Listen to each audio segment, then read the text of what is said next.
Una en punto de la tarde inicia la emisión en directo de Noticiero Guatevisión. Mi nombre es Rocío Lazo y como siempre será un gusto informarle. Este jueves se llevaron a cabo operativos en distintas partes del territorio nacional. Esto como parte del seguimiento a la investigación narcotráfico municipal. Durante las diligencias de investigación que la Policía Nacional Civil y el Ministerio Público han realizado, se ha establecido que existe una organización criminal sindicada de asesinato, asociación ilícita, lavado de dinero, conspiración para el comercio, tráfico y almacenamiento ilícito y cohecho activo. En uno de los allanamientos que se realiza en Huehuetenango, de manera preliminar se informa el hallazgo de más de 200.000 quetzales en efectivo y se han hecho efectivas 7 órdenes de captura.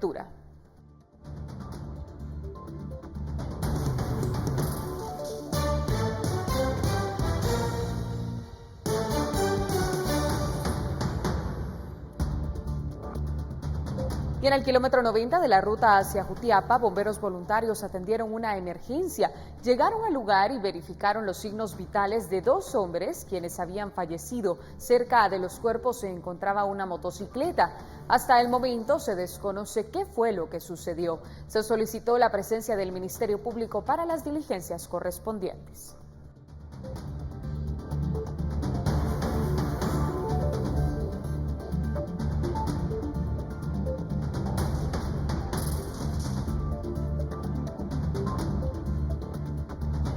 Y más de 250 personas están realizando este jueves las labores para apagar el fuego en el incendio que se ha registrado desde el fin de semana en el volcán Atitlán.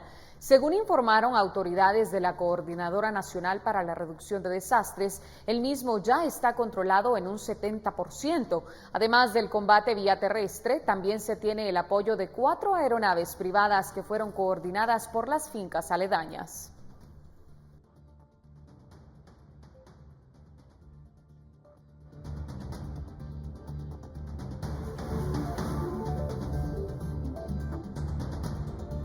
Y en seguimiento a la investigación por tráfico de armas de fuego y municiones desde Estados Unidos hacia Guatemala, la Fiscalía contra Delitos Transnacionales, en coordinación con agencias de investigación de ese país y con apoyo de la Policía Nacional Civil, realiza de forma simultánea 2 diligencias en Guatemala y Estados Unidos, donde se realiza un allanamiento y la inspección de un vehículo en Sioux Falls, South Dakota.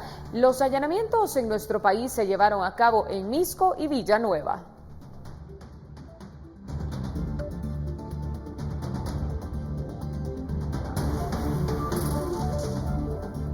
Y un hombre fue atropellado en la calzada Roosevelt y 39 Avenida de la zona 11. Bomberos voluntarios atendieron la emergencia, lo estabilizaron y trasladaron al Hospital Roosevelt con golpes y fracturas en diversas partes del cuerpo. A pesar de las lesiones, su estado de salud es estable.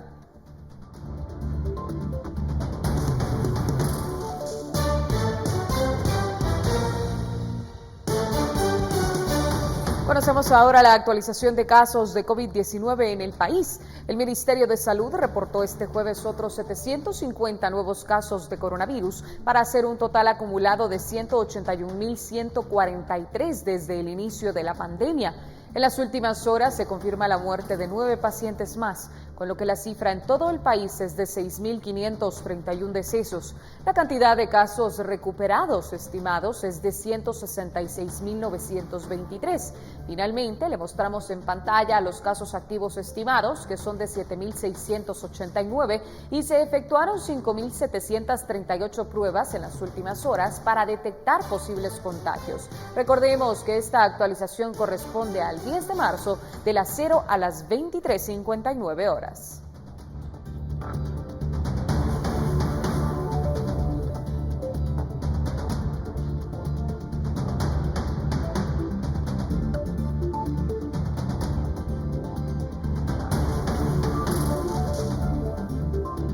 Y en medio de las jornadas de vacunación contra el coronavirus, el descontrol que ha existido también empieza a ser evidente entre los listados, como en el caso de los trabajadores del Hospital Federico Mora, donde se les informó que no todos están anotados. Andrea Domínguez está en el lugar y nos brinda la información. Adelante, Andrea.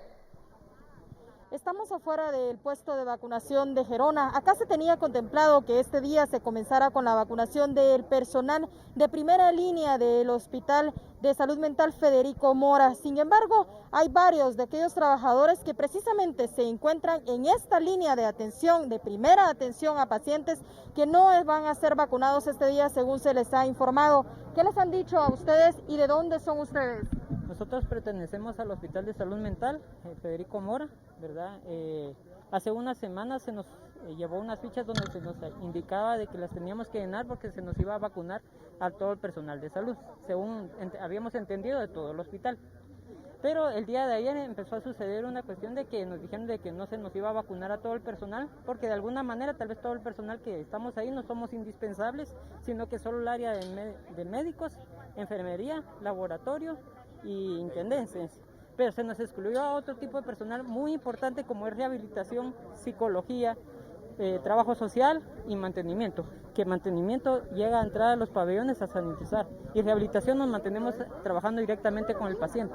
Se nos excluye. ¿Cómo podemos confiar en autoridades así? ¿Dónde está el Ministerio de Salud? Llevamos un año así trabajando. Voy a tratar de entrevistar en este caso al director del hospital para Noticiero Guatevisión en vivo, que nos pueda contar qué es lo que está ocurriendo o por qué no se ha incluido en este caso a personal que sí está de primera línea. Sabemos que lo que estipula el Ministerio de Salud en las subfases, que es la 1 y la B, estipula que es el personal médico, pero que también aquel que está en primera línea de atención con pacientes. ¿Por qué no se les incluye a ellos? Porque es pacientes de área COVID, ¿verdad? Y se está siguiendo un cronograma establecido por el ministerio y nosotros solo estamos cumpliendo órdenes, ¿verdad? Y ese lo tienen allá en el ministerio, está el cronograma, nosotros también lo tenemos, en el cual están distribuidos en diferentes grupos. Y lo que estamos... Quisiera volver a aclarar el punto.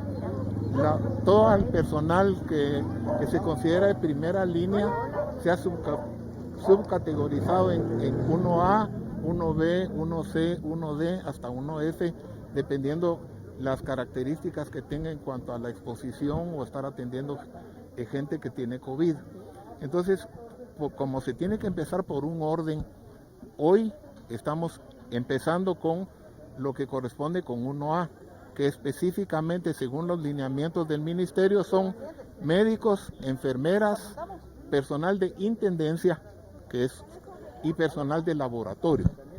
Entonces, hay otras personas que ahorita, por ejemplo, no nos corresponde, pero que ya nos va a tocar en breve tiempo según el cronograma del ministerio. ¿En cuánto tiempo podría ser entonces la inmunización a este personal y qué va a pasar si realmente los psicólogos y las personas que están en terapia no se van a huelga hasta que no obtengan esta vacuna? ¿Cuál es el llamado que ustedes también le realizan al Ministerio de Salud, teniendo en cuenta que hay hospitales como el San Juan de Dios o el Roosevelt que ya vacunaron a todo su personal, incluyendo al área administrativa? Sí, así es cierto, vacunaron ellos, pero nosotros nos dieron un cronograma y es el que estamos siguiendo como director y subdirector. Como director, ¿por qué no pedir que se inmunice también al personal que está en primera línea si otros hospitales ya lo han hecho? En primera línea, pero con área COVID.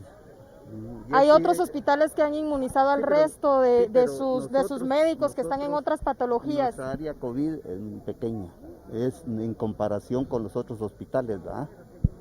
Entonces, ahí han pasado los médicos, laboratorio, y intendencia y enfermeras. Entonces, a ellos es a los que ellos los categorizaron que tenían que pasar, ¿verdad? Entonces, nosotros nos dieron esa orden y es la que estamos cumpliendo. ¿A cuántos estarán inmunizando este día y cuándo se...? 230 personas, 230. ¿Cuántos trabajadores hay en total y cuándo podrían... 584 tenemos. De estos 584, ¿cuándo podrían ser inmunizados los demás? Nos indicarán en el ministerio por una orden cuándo van a ser inmunizados, ¿no? El dato que da el doctor Ávila parece curioso, porque hay una tabla en donde indican que para el Hospital de Salud Mental habían 548 dosis. ¿Qué se hicieron? Esa es la gran duda. Entonces, doctores, con todo respeto les estamos pidiendo, queremos datos específicos, queremos fecha. Queremos informarles también que a partir de hoy nos declaramos todos en Asamblea General, no vamos a bajar a los servicios como lo hemos estado haciendo. Todos vamos a estar concentrados esperando las buenas noticias. Para nosotros era una fiesta el día anterior, el miércoles. Ayer ya nos asustamos y hoy todo se convierte en una desgracia. Llegamos a pensar que en el hospital la situación, la administración, ¿por qué no decirlo? Es tan ineficiente que no tiene la capacidad de organizar las cosas como deben. Espero no represalias, ¿verdad? ¿Qué pasa si ustedes no bajan y se declaran en asamblea permanente? Aproximadamente cuántas personas y qué pasaría también en el hospital. En el caso de mi servicio se ven afectados cerca de 52 pacientes que están en el intensivo de hombros. El llamado que le hacen ustedes al Ministerio de Salud. Vamos a hacer las gestiones con las autoridades superiores para que lo más pronto posible se puedan vacunar los compañeros, ¿no? Otro dato que es importante, fíjense que la lista que se hizo fue depurada por el Comité de Gestión de Riesgo según la declaración del doctor Ávila. Entonces, a dedo fuimos eliminados, cuando no se tomó en consideración que nosotros también corremos riesgos, pero eso no era importante en este momento. Yo trabajo en el departamento de rehabilitación, soy enfermero y no fui tomado en cuenta. ¿Ah? Entonces miren lo que es, siempre zafan bulto, se chivolean y zafan bulto, miren, y no dicen una información concreta, no dicen vamos a resolverlo, vamos a pedir, si ya les dieron el cronograma, ¿cuál es el atraso? ¿Ah? ¿Cuál es el atraso? Esto es parte de lo que se vive acá en este momento por parte de los empleados de el Federico Mora, médicos, enfermeros, como usted ya ha escuchado, e incluso psicólogos que no han sido incluidos en este proceso de vacunación de los primeros 230, pese a que ya el propio Ministerio de Salud, en este caso, había indicado que en la subfase, en la 1, que en este caso es la subfase 1A y la B, sí deberían de estar incluidos este tipo de personas. Con imágenes de María José Bonilla, yo retorno a los estudios, reportó Andrea Domínguez. Andrea, muchísimas gracias. Hoy es el problema con la vacunación y hace tan solo algunos meses veíamos que era con las pruebas de COVID-19. Veremos entonces cuáles son las medidas que toman las autoridades al respecto. Y en más noticias, estudiantes y residentes empiezan a ser inmunizados. Por ahora se tiene a los de Federico Mora, como ya le comentábamos, según el decano de Medicina de la Universidad, Rafael Landívar, pues hoy se comenzó con la inmunización de los estudiantes y residentes que están en los hospitales del país. En la Casa de Estudios hay unos 130 que han estado en primera línea, pero que al inicio de la pandemia fueron retirados de los centros por prevención. En febrero de 2021 se ordenó que todos regresaran, aunque a las áreas de menor riesgo. En el inciso 1C, donde corresponde a la categoría para los estudiantes de medicina. Esta mañana hemos sido llamados para que todos nuestros estudiantes que realizan sus prácticas de externado e internado en los diferentes hospitales del Distrito Central puedan acudir a la oficina que el Ministerio ha designado para registrarse y entonces corroborar en base a listados sus nombres, números de carnet, sus datos epidemiológicos y así entonces empezar ya hoy mismo con la vacunación a este grupo de estudiantes. De nuestra universidad tenemos 130 estudiantes. Y en información del mundo, las autoridades sanitarias noruegas anunciaron hoy la suspensión cautelar de las vacunas contra la COVID-19 de AstraZeneca, siguiendo los pasos de Dinamarca, que tomó una decisión similar por temor a la formación de coágulos. Un alto funcionario del Instituto Nacional de Salud Pública dijo que hasta ahora no se ha establecido ningún vínculo entre la vacuna del laboratorio anglo-sueco y las trombosis, incluida una con consecuencias mortales, y que se trataba de un principio de precaución. Por su parte, AstraZeneca, que desarrolló la vacuna junto a la Universidad de Oxford, defendió la seguridad del producto. El gobierno británico también ha afirmado que la vacuna es segura y eficaz.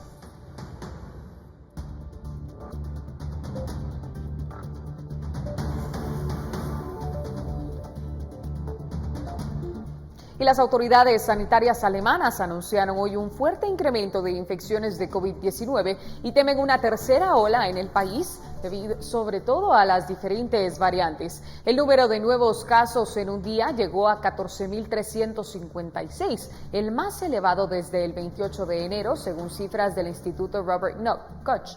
En los últimos 7 días, 61.005 personas se enfermaron de coronavirus contra 57.255 de la semana pasada. La variante británica, considerada más contagiosa, se impone rápidamente en ese país. Representa ahora el 55% de los casos diagnosticados contra un 46% a principios de marzo, según el instituto.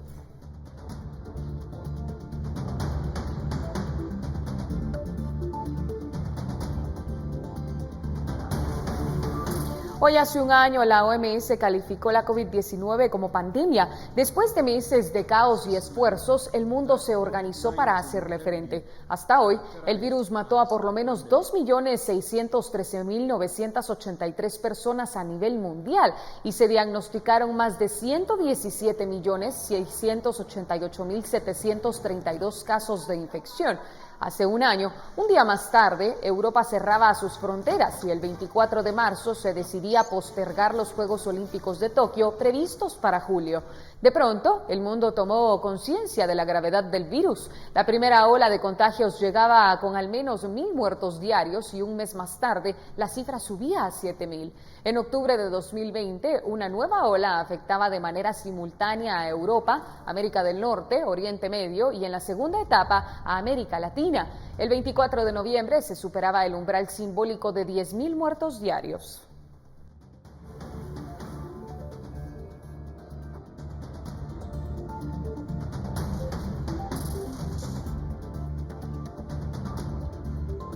Volvemos a Guatemala. En Escuintla se continúa hoy con la aplicación de la primera dosis de la vacuna del coronavirus a personal del Hospital Nacional. Y Carlos Paredes da cobertura a esta actividad que está a cargo del Centro de Salud. Adelante, Carlos, te escuchamos. Buenas tardes, Rocío. Muy buena tarde a la audiencia de Guatevisión. Este día me encuentro en el Salón Municipal de Escuintla, en donde por segundo día consecutivo se realiza la vacunación de todo el personal del Hospital Regional de esta localidad. Comentarles que acá en Escuintla los primeros en haber sido vacunados fueron los más de 200 colaboradores del Hospital COVID ubicado en Santa Lucía, Coatzacoalcos. Esta semana fue el turno del hospital de acá de Escuintla. Ayer se vacunaron 300 personas y hoy se espera que sea un número similar. El día de ayer vacunamos a 300 personas.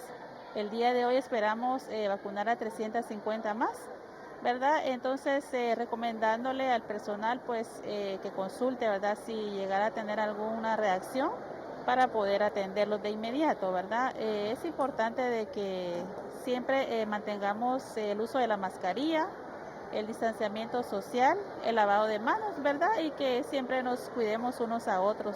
Para quienes han estado al frente ante esta pandemia y atendiendo a la población en general, es de suma importancia el que este día pues, reciban la primera dosis de esta importante vacuna. Toda la situación de COVID, nosotros estuvimos pendientes de verificación de, por ejemplo, síntomas, signos, darles información correcta, que no se dejaran llevar acerca de las malas información que está circulando en redes sociales, también que no se dejaran llevar por otras personas que no desconocen la situación de COVID, pero entonces infórmense por los lugares adecuados, acérquense a los centros de salud, a los puestos de salud, a los hospitales. Resaltar que se espera la vacunación de más de 1.000 colaboradores que están asignados a este nosocomio, el cual es el primero donde las personas acuden cuando tienen algún padecimiento en relación a la pandemia del COVID. Posteriormente, estas personas son trasladadas al hospital de Santa Lucía, Coatzacoalcos. De ahí la importancia de que todo este personal pues cuente con esta vacuna, ya que son los primeros en atender a todas las personas que presentan síntomas del COVID-19. Para Noticiero Guatevisión informó Carlos Paredes. Carlos, muchísimas gracias por esta información. Ha llegado el momento de nuestra primera pausa, pero veamos qué es lo que viene.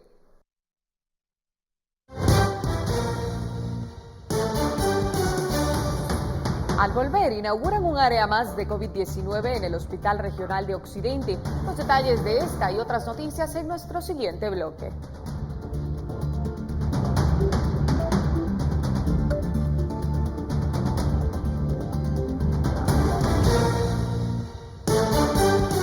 1 de la tarde con 22 minutos. En Quetzaltenango se inauguraron 2 obras en el Hospital Regional de Occidente. ¿Para qué servirán y cuándo empezarán a funcionar? Además, ¿qué costo representaron? Nuestra compañera María José Longo nos brinda estos detalles. Adelante. Feliz tarde, Rocío, y a toda la audiencia de Guatevisión. Este jueves se inauguró en Quetzaltenango el área de aislamiento del intensivo del Hospital Regional de Occidente, así como también el banco de leche. En cuanto al área de aislamiento del intensivo, la inversión, tomando en cuenta el equipo y también las modificaciones que se hicieron a esta área que se encuentra atrás de mí, en donde funcionaba antes un comedor solidario, el total de la inversión fue de 5.5 millones de quetzales, según informaron las autoridades del hospital. Aunque hoy se inauguró, aún no funcionará porque se tendrá que hacer el traslado de pacientes de otras áreas hacia este sector. Consideramos esto, el traslado es paulatino, ¿verdad? Porque tenemos que trasladar a los pacientes que están en COVID allá, y muchos de los pacientes que están en COVID no se pueden trasladar ni se pueden mover por el estado crítico. Entonces vamos a ir evaluando cómo trasladamos a estos pacientes. Consideramos de que el 1 de abril ya va a estar funcionando, porque tiene que ser paulatinamente. No puedo ir a traer a los pacientes y trasladarlo el día de mañana por el sistema que ellos tienen de respiradores. El traslado tiene que ser paulatino. El área inaugurada tiene capacidad para 29 camas y en cuanto al personal, aún no se ha contratado más personal, pero indicaron las autoridades que están en este proceso. El equipo médico, hay equipo médico que se está implementando. Aproximadamente la inversión del equipo médico es de 2,5 millones, debido a que ahí están los ventiladores mecánicos, la central de monitoreo. Entonces, así se divide a grandes rasgos. Estamos en un promedio de 5,5 millones. De acuerdo con el portal Guatecompras, se gastaron 875,000 quetzales para el banco de leche, el cual no funcionará de forma inmediata, ya que se necesita un proceso de adaptación y también un tiempo para conseguir donadoras. Desde Quetzaltenango, para Noticiero Guatevisión, María Longo. María, muchísimas gracias. Vemos en este momento las noticias que se han viralizado a través de las distintas plataformas digitales.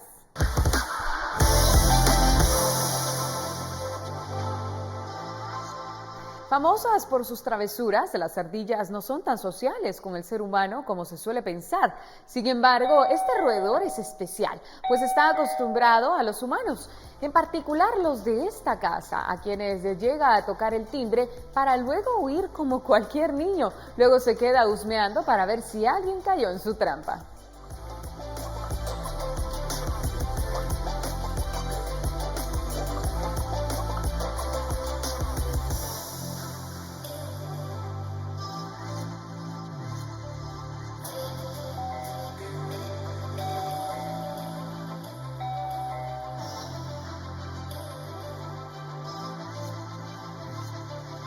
Y es viral este animal que pelea con sí mismo. Y lo más curioso de la pelea es para defender a su dueña. Y no es hasta escuchar la risa de la humana que entiende que la disputa era con su reflejo.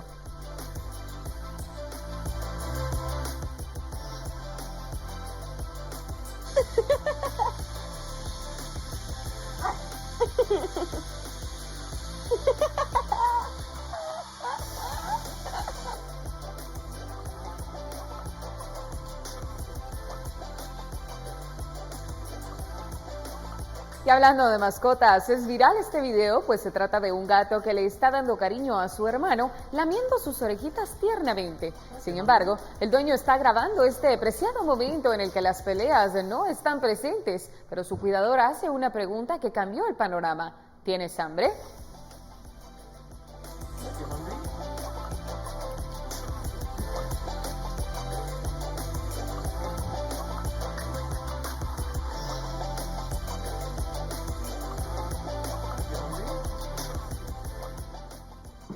Continuamos con más información. Un día después de que se cerrara la conformación de la Corte de Constitucionalidad para el periodo 2021-2026, en el Congreso de la República, los diputados hacen balance y previsiones. Esto en los despachos y los pasillos, porque la sesión programada para hoy no llegó a iniciar. Felipe Garrán está en la sede del Legislativo para brindarnos los detalles. Adelante.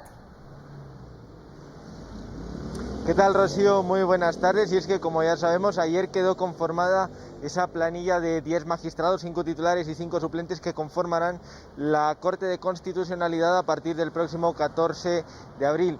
Partiendo de ello, aquí en el Congreso de la República ya se han generado opiniones, las cuales son bastante variantes, incluso algunas están en las antípodas totales unas de otras, según a qué bancada y a qué diputado les preguntamos. Las diferencias de opinión están sobre todo en, primero, qué tan transparente fue ese proceso en algunos de los órganos, por ejemplo en la Presidencia de la República, eso por un lado, y por otro lado, en la posibilidad de que la planilla ya vista al completo pueda tener sesgo hacia un bando o hacia otro del espectro ideológico.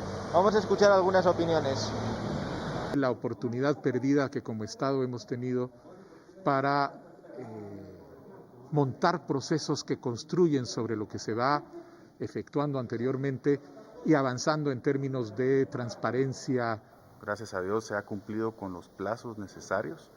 Me parece que eso era uno de los temas más importantes, que no nos sucediera lo mismo que sucedió con la Corte Suprema de Justicia y las salas de apelación, en donde a través de la judicialización del proceso, pues ya llevamos casi 1 año y medio. El temor que nosotros tenemos y que tendremos que constatar en los hechos es de que lo que se configura es una Corte de Constitucionalidad primero hecha a la medida. De los que yo sí he visto su actuar, porque hayan sido magistrados en anteriores ocasiones o han sido magistrados de la Corte Suprema de Justicia, me parece que más allá de la ideología son personas que se van a pegar a la debida interpretación de la Constitución, que eso es lo que me parece que ha sido tan dañino para el país en los últimos 5 años, en donde con una intención ideológica efectivamente se ha malinterpretado la Constitución. Como ven, son opiniones bien distintas la una de la otra. Por cierto, hay que decir a ambos diputados, al diputado Arévalo y al diputado Arzú, los abordamos 1 hora después de que fuera levantada la sesión plenaria aquí en el Congreso de la República, que hay que decir a su vez que nunca arrancó propiamente. A eso de las 11 de la mañana, el vicepresidente tercero, Armando Castillo, la dio por cerrada porque tan solo había 35 diputados presentes. Precisamente con Armando Castillo pudimos platicar también. Él describe el proceso más como un procedimiento más dentro del sistema de cortes de nuestro país. Lo que al Congreso le corresponde es elegir a un titular y a un suplente, y es lo que sucedió acá. Nos corresponde, en el caso de las otras 4 instancias, juramentar a quienes finalmente ya estén formal y legalmente ya constituidos. No importa la situación que se haya dado antes y durante las elecciones, una vez ellos toman posesión, es clara el mandato de ellos en cuanto a que ya no responden o no deben de responder a ninguna parte, a ningún sector. Y bueno, una apostilla más que debiésemos añadir a esas declaraciones del vicepresidente Armando Castillo es que nos confirmó que Luis Rosales, quien fue designado por el Congreso de la República para ser magistrado suplente de la CESE y que actualmente es diputado aquí en el Congreso, todavía no ha presentado su renuncia, un requisito que debe cumplir antes de poder asumir dentro del Tribunal Constitucional. Con imágenes de Byron García, esto es lo que sucede ahora mismo desde el Congreso de la República. Yo vuelvo contigo al set principal, Rocío. Felipe, que tengas una excelente tarde. Continuamos con más noticias. El segundo jueves de marzo se celebra el Día Mundial del Riñón, actividad que intenta poner la atención en las múltiples enfermedades renales que afectan a la población mundial, además de los cuidados que se deben tener. Conocemos más información en la siguiente nota. Los riñones son órganos que miden de 9 a 11 centímetros y son de gran importancia para el organismo. Cuando su función disminuye más allá del 60%, el peligro es inminente. En su estado óptimo, los riñones son grandes trabajadores del cuerpo. Filtran cerca de media taza de sangre por minuto y al final del día han limpiado unos 180 litros, además de eliminar los desechos y el agua en exceso que se convierte en orina. Cuando estos órganos no funcionan bien, se pueden desarrollar infecciones, lesiones renales agudas, síndrome nefrótico, cálculos e incluso cáncer. Según la Organización Mundial de la Salud, la enfermedad renal afecta en algún grado a 1 de cada 10 adultos. De acuerdo con el Comité Directivo del Día Mundial del Riñón, más de 2 millones de personas en el mundo reciben tratamiento con diálisis o trasplante de riñón. Guatemala es uno de los países con mayor incidencia y prevalencia en enfermedad renal crónica. Los departamentos más afectados son Santa Rosa, Guatemala, Escuintla, Jutiapa, entre otros. Para cuidar de una mejor manera los riñones, es importante que en familia mantengan rutinas saludables y hagan un chequeo anual para conocer la salud de todos en casa. Manténgase en forma y activo, lleve un control regular de los niveles de glucosa en la sangre, monitoree su presión arterial, coma saludablemente y mantenga su peso bajo control, además de mantener una ingesta de líquidos saludables. Reportó para Noticiero Guatevisión María Olga Menaldo.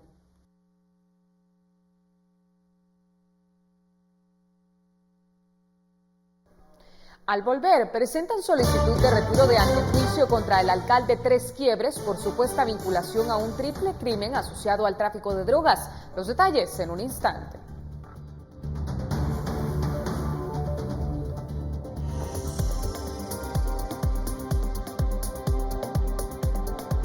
1:35 p.m. Muchísimas gracias por continuar con nosotros en la emisión en directo de Noticiero Guatevisión. Vemos en este momento las cámaras ubicadas en calle Martí y 15 Avenida de la zona 6. Libre el paso en dirección sur, pero fuerte carga vehicular en dirección norte, así que de momento no le recomendamos circular por esta área, tomando también en cuenta que en horas de la tarde podría aumentar aún más el tránsito.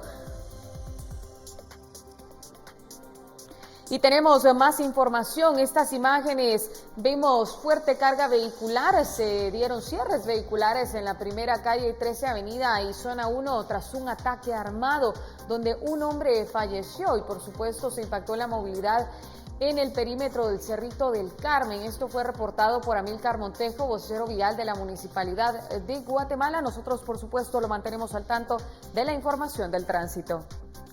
También reportaron que justo falleció un hombre en la zona 6, frente a la iglesia Candelaria.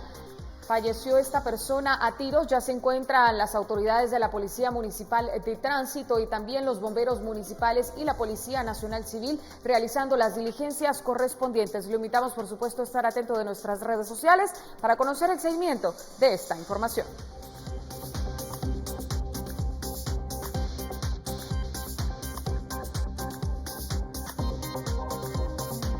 Y en más noticias, el Ministerio Público pide retirar la inmunidad al alcalde de Ipala, Edwin Javier, por su vinculación al grupo de narcotraficantes Los Ipala. Hay escuchas telefónicas que asocian al jefe edil con el grupo de narcotraficantes. Edwin Pitán estuvo en la conferencia de prensa y tiene más conclusiones. Adelante.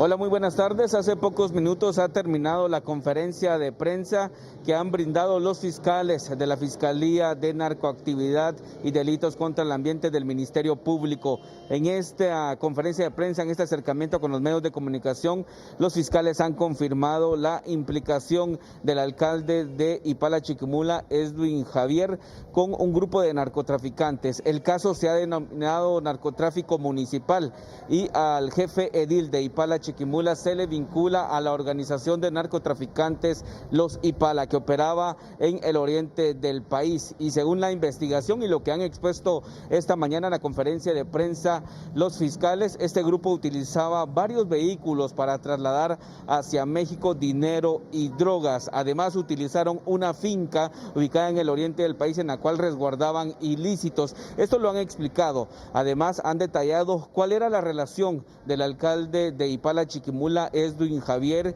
con la estructura. Hay escuchas telefónicas, según los fiscales, que vinculan al alcalde con el líder de la organización, Carlos Guerra y Guerra. Fueron diversas comunicaciones las que se tuvieron acceso en virtud de que obviamente la investigación estaba orientada hacia el líder de la organización, ¿verdad? Y estas fueron pues saliendo como hallazgos inevitables dentro del desarrollo de la investigación. Específicamente la vinculación es con el líder, ¿verdad? Y pues por esa misma razón se está presentando el antejuicio para poder completar y hacer más abundante la investigación para diversos temas que todavía necesitamos confirmar como fiscalía. Durante esta conferencia de prensa, los fiscales han confirmado que 7 personas han sido capturadas vinculadas a esta estructura de narcotraficantes. Además, durante este acercamiento, ellos expusieron que en las escuchas telefónicas hay grabada una conversación en la cual el jefe edil de Ipala, Edwin Javier, reclama al líder de la estructura por el asesinato de 3 personas el 25 de enero de 2020. Esas personas son las siguientes: René Sandoval España, Carlos Augusto Esteban Méndez y Jorge Luis Ortega Oliva. Precisamente ellos habían llegado a presenciar la pelea de boxeo en el Coliseo de Ipala, en la que participó el jefe edil de ese municipio en contra del alcalde de Misco, Neto Brand. Hubo un reclamo y está registrado en las escuchas telefónicas según la investigación del Ministerio Público. Con imágenes de Carlos Hernández, reportó Edwin Pitán.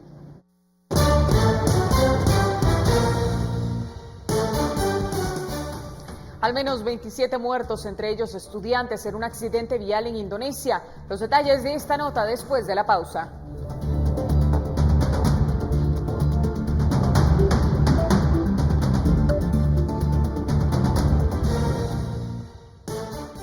De acuerdo al barómetro de la Organización Mundial del Turismo, para el 2021 se prevé un incremento en la demanda de actividades turísticas de naturaleza al aire libre y en espacios abiertos. Es por ello y para seguir con la recuperación que el INWAT lanzó la nueva campaña Guaterapia.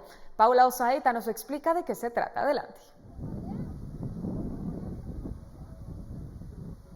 Hola Rocío, buenas tardes. Me encuentro en la finca El Zapote en Escuintla, en donde el Instituto Guatemalteco de Turismo presentó la campaña Guaterapia. Para explicarnos un poco más al respecto y de qué se trata, me encuentro con el director de mercadeo del INWAT. Buenas tardes, cuéntame un poquito acerca de esta campaña que presentaron el día de hoy. Buenas tardes y muchas gracias por la cobertura, amigos de Guatevisión.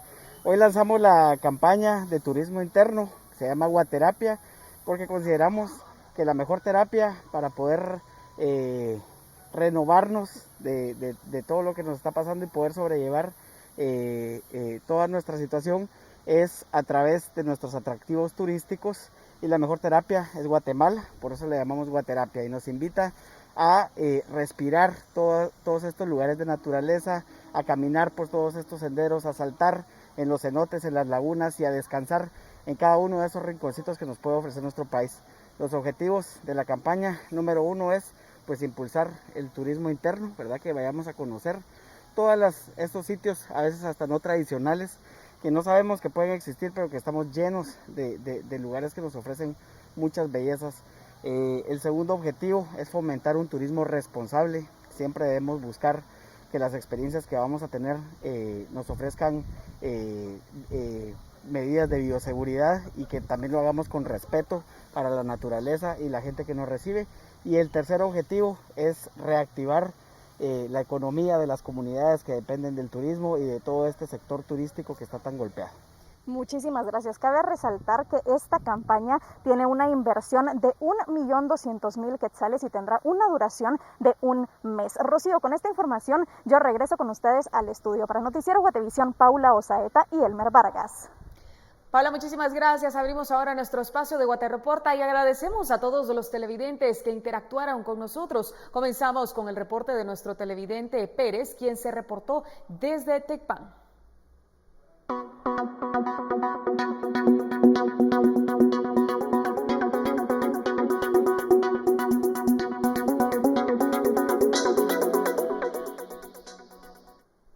Como ya le comentábamos, comenzamos con el reporte de nuestro televidente Pérez, quien se reportó desde Tecpan, Guatemala, Chimaltenango. El reporte da cuenta que un instituto experimental de la localidad cobra 115 quetzales anuales por uso de computadoras y el pago anual de 66 quetzales por 2 libros.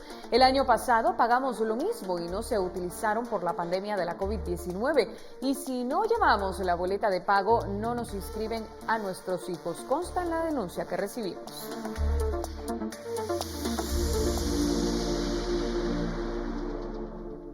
Ahora les presentamos la denuncia de Ochoa Barrientos, quien nos compartió fotografías para mostrar la situación de algunas calles de la periferia de Mazatenango, Suchitepeques. Nuestro televidente exhorta a las autoridades de la municipalidad que impulsen proyectos de pavimento o adoquín en estas calles que desde hace 2 años han estado abandonadas.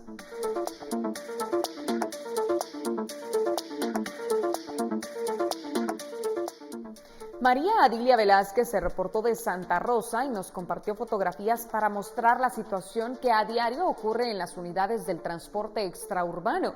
La pregunta es, ¿hasta cuándo las autoridades exigirán a los buses que bajen el costo del pasaje y que respeten las disposiciones mínimas de bioseguridad? Según el reporte, las imágenes que tenemos en pantalla corresponden a un bus que recorre la ruta entre Casilla y la capital.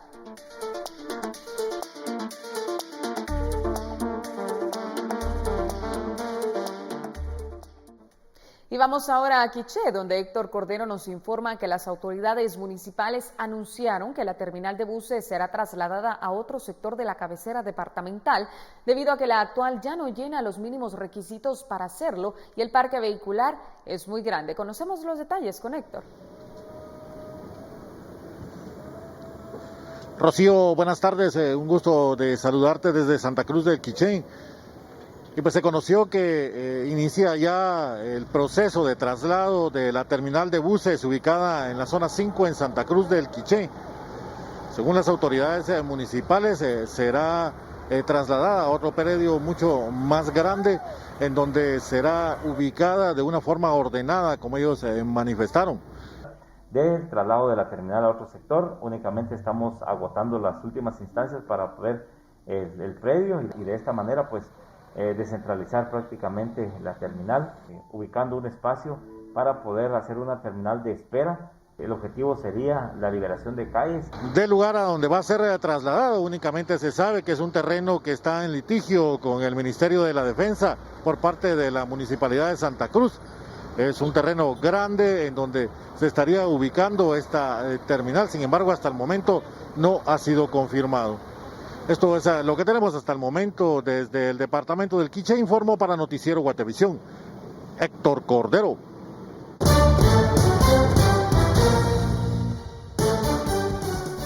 Cientos de argentinos piden justicia por la muerte de Diego Maradona en circunstancias aún no esclarecidas. Los detalles de esta nota deportiva y otras más cuando volvamos.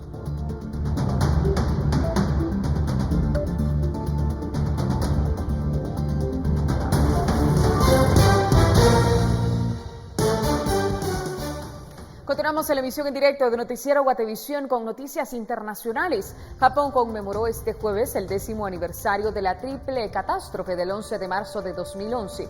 Un terremoto, un tsunami y un accidente nuclear que ha traumatizado al país. A las 14:46, hora en la que el sismo sacudió el noreste del país aquel 2011, se guardó un minuto de silencio en todo Japón. Luego se celebró una ceremonia. Al mismo tiempo se escuchó el ulular de las sirenas de las playas del litoral, donde se congregaron numerosas personas para orar con las manos juntas frente al mar.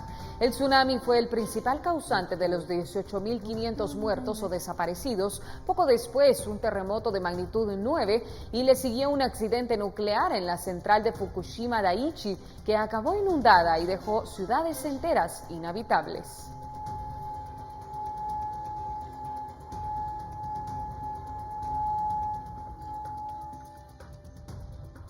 Y al menos 27 personas, entre ellas varios estudiantes de secundaria, fallecieron en un accidente de un autobús que transportaba a peregrinos en la isla indonesia de Java. Así lo anunciaron las autoridades.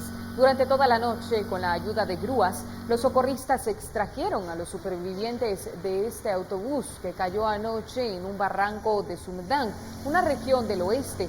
El automotor, con 66 personas a bordo, circulaba por una carretera mal iluminada cuando cayó en un barranco de 20 metros. Las autoridades dijeron que hay 39 sobrevivientes. Entre las víctimas figuran niños, adultos y el conductor.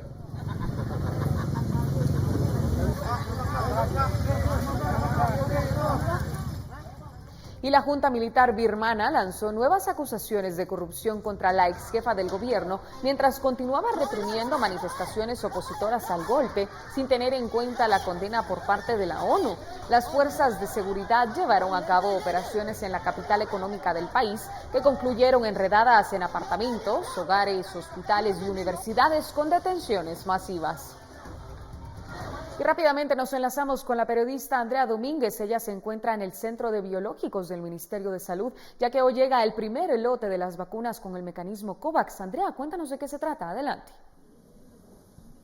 Muy buenas tardes, así es, precisamente se prevé que a las 4:30 de la tarde estén arribando acá el primer lote de 81.800 vacunas adquiridas de AstraZeneca en este caso, pero estas alcanzarían para vacunar a 40.800 personas. Según ha señalado el Ministerio de Salud, estas también requieren 2 dosis y la segunda se estaría usando en al menos 12 semanas después de aplicarse la primera. Hasta el momento el Ministerio de Salud no ha indicado o revelado de qué forma esta vacuna se estaría distribuyendo al resto del país. Es por ello que, al igual que las dosis que han estado ingresando donadas por Israel y la India, vienen primero a este centro nacional donde son almacenadas y donde hasta este momento aún contienen vacunas tanto de Israel como de la India, para luego estarlas suministrando en su segunda fase al resto del personal médico. Es muy importante resaltar que, según lo señalado por el Ministerio de Salud, también ya incluso hay una unidad de médicos que estaría encargada en el país de poder estar monitoreando posibles eventos asociados con la vacuna de AstraZeneca y que pudiesen estar generando efectos adversos. Para ello se tiene de encargo al programa de farmacovigilancia y asociados, quienes estarán hasta el momento vigilando cuáles pudiesen ser, una vez que empiecen a inmunizar a las personas, aquellos efectos que esta vacuna pudiese estar generando, esto a petición de la OPS, según lo señalado por el Ministerio de Salud. Más adelante nosotros les estaremos llevando detalles de cómo ya el primer lote adquirido oficialmente por el gobierno de Guatemala a través del mecanismo COVAX estaría ingresando al país, 10% menos de lo que se había puesto en algún momento, que se esperaba que viniesen al menos 800,000 dosis, pero ahora solo se espera 81,000. Con esta información yo retorno a los estudios centrales. Se reportó Andrea Domínguez con imágenes de María José Bonilla. Andrea, muchas gracias. Lo invitamos a estar atento de nuestras próximas emisiones. Con esta noticia finalizamos la emisión en directo de Noticiero Guatevisión. Lo dejo con estas imágenes. A unos 40 kilómetros al suroeste de la capital croata, Zagreb, han aparecido grandes agujeros tras el terremoto de magnitud 6,4 de diciembre que mató a 7 personas y provocó una destrucción generalizada. Si bien estas apariciones no son inusuales después de una fuerte actividad sísmica, el gran número y la velocidad a la que emergieron es relativamente poco común. Y con estas imágenes nos despedimos. Muchísimas gracias por acompañarnos durante este recorrido de información con lo más importante a esta hora. Le invitamos a sintonizarnos a las 6:09 de la noche con Alberto Toro y María Luisa Gómez.